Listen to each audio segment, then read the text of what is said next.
মারিয়া সুলতানা বৈশাখীর মৃত্যু, আর কত প্রাণ যাবে যৌতুকের জন্য। এবছর খুলনার মারিয়া বৈশাখীকে যৌতুকের জন্য তার স্বামী ও শ্বশুরবাড়ির লোকজন নির্মমভাবে হত্যা করেছে। এছাড়াও আইন ও সালিশকেন্দ্রের রিপোর্ট অনুযায়ী জানুয়ারি হতে মে সময়সীমার মধ্যে এবছর প্রায় 18 জন নারী শারীরিকভাবে নির্যাতনের শিকার হয়ে মৃত্যুবরণ করেছে যৌতুকের জন্য। এই সব ঘটনাই আমাদের চোখে আঙ্গুল তুলে দেখিয়ে দিচ্ছে যৌতুক শুধু কুসংস্কার নয়, এটি একটি প্রাণঘাতী অপরাধ।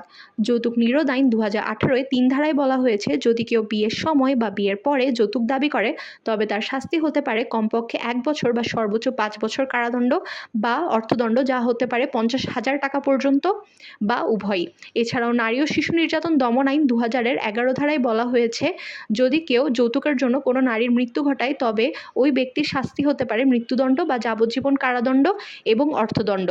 আসুন আমরা আইন সম্পর্কে সচেষ্ট হই এবং যৌতুককে না বলি এবং অন্য বৈশাখীদের মৃত্যু হতে রক্ষা করি।